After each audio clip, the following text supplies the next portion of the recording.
আসসালামু আলাইকুম সবাইকে রেনবো লাইভ পরিবারের পক্ষ থেকে সবাইকে জানাচ্ছি আন্তরিক শুভেচ্ছা ও অভিনন্দন। আর আজকের ভিডিওটি একদম সন্ধ্যার পর থেকে শুরু করলাম। তো বাচ্চাদের গোসল করাবো, এই জন্য বাচ্চাদের যে বাথ বম সেটা নিয়ে নিলাম। ওরা খুবই মজা করে এই বাথ বমে যদি বাথটবে পানি দিয়ে গোসল করে।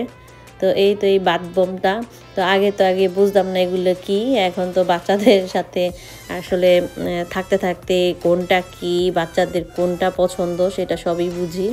তো বাথ বম তো তাদের লাগেই, সবসময় শাওয়ার করার সময় ওরা এটা ইউজ করবেই, খুব মজা করে। তারপর খুব একটা সুন্দর স্মেল হয়। আর এখানে সব কিছু লেখা আছে, এটার ডিরেকশন দেওয়া আছে কিভাবে কি করতে হবে। তো প্রথম অবস্থায় আমি ভাবছিলাম কি এটা মনে হয় অনেক বমের মতো একটা আওয়াজ করবে, প্রথমে অনেক ভয় পেয়েছিলাম এর আগে আর কি। এখন তো এগুলা আমরা ইউজ টু। আর এখন এই বাথ বমটা আস্তে আস্তে পানির সাথে মিশে যাচ্ছে।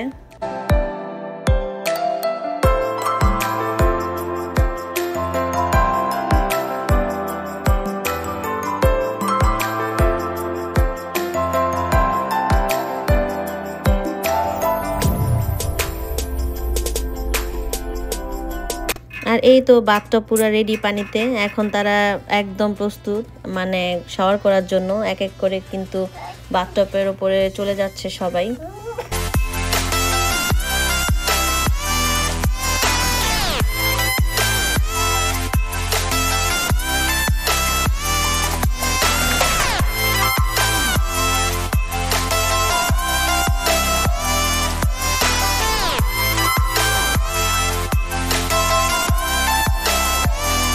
আমার ছোট মেয়ে কিন্তু একদম গোসল করতে চায় না, ওকে জোর করে কিন্তু গোসল করায়, কিন্তু বোনেদের এত মজা দেখে সে কিন্তু ওদের সাথে জয়েন করে।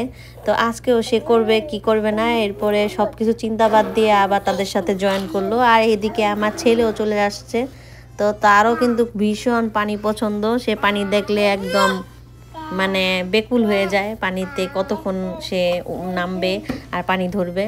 বাচ্চাদের গোসল করার রুটিনটা আমি রাতেই রাখি, কারণ বেশিরভাগ ক্ষেত্রে আমার মেয়ে স্কুল থেকে আস্তে আস্তে 4টা 4:30 এরকম বেজে যায়।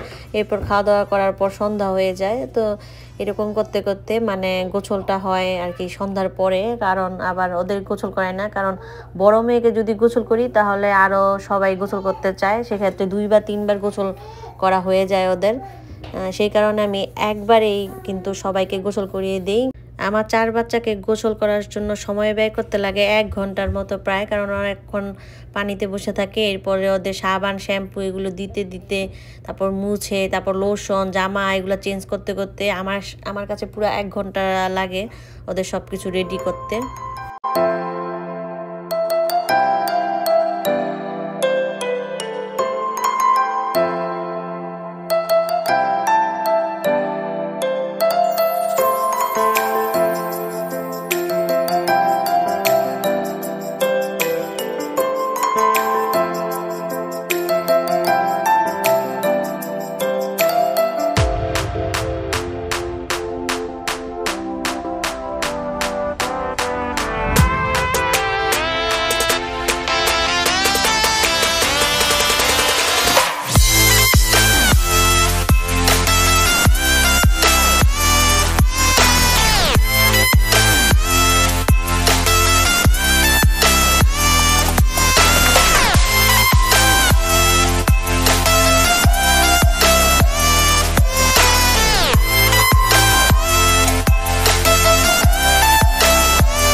আমরা কিন্তু একটানা পিজাই খেয়ে যাচ্ছি, কেননা আমাদের এখানে ভালো রেস্টুরেন্ট নেই, বাঙালি রেস্টুরেন্ট নেই, পিজা এগুলাই ভালো পাওয়া যায়, সেক্ষেত্রে পিজাই নিয়ে আসছে।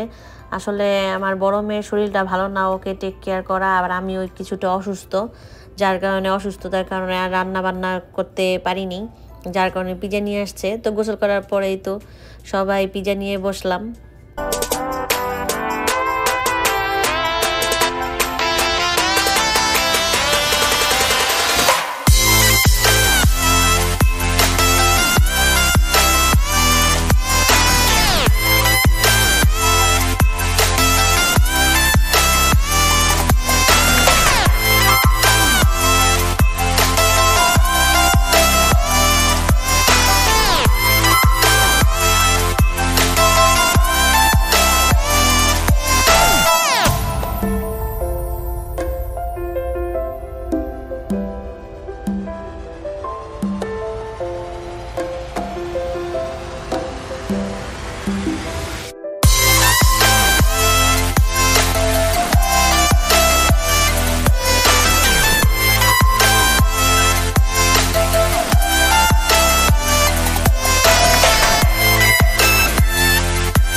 এটা হচ্ছে পরের দিনের ভিডিও। তো পরের দিনে ওয়েদারটা কিন্তু খুবই ভালো ছিল, মানে কোনো ঠান্ডা ছিল না, বাতাস ছিল, তবে মানে মানে এতটা শীত ছিল না। এই জন্য দেখতেই পাচ্ছেন কোনো সোয়েটার বা জ্যাকেট নাই। তো সাইকেল চালাচ্ছে। এদিকে আমার ছোট মেয়ের তো সাইকেল নেই, সে তার বড় বোনের সাইকেলে উঠে বসে আছে।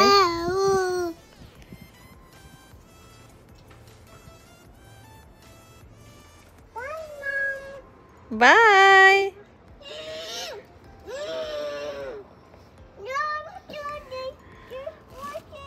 By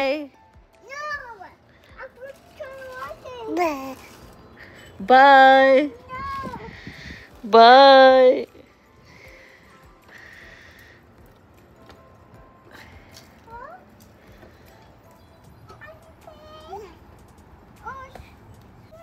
Bye. Bye. Bye. Bye.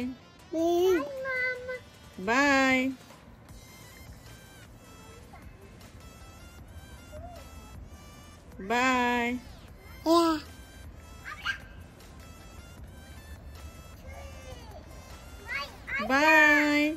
Yeah. Bye. Bye. Bye. Bye.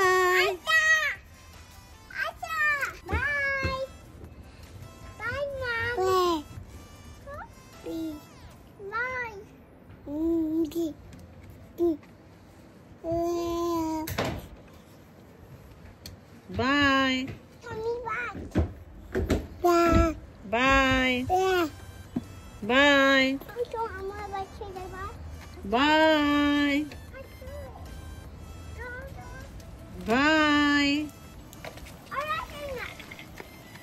আজকে আর মাছ মাংস এগুলো দেখাতে পারবো না কি রান্না করেছি। আজকে যা রান্না করছি তাই দেখাইলাম, শুধু আলু পাতুরি তেঁতুল দিয়ে, কারণ রান্না করতে ইচ্ছা করছে না আর শরীরও ভালো না। তো সবাই আমাদের জন্য দোয়া করবেন। আজ এই পর্যন্তই, ভালো থাকেন, সুস্থ থাকেন, আল্লাহ হাফেজ।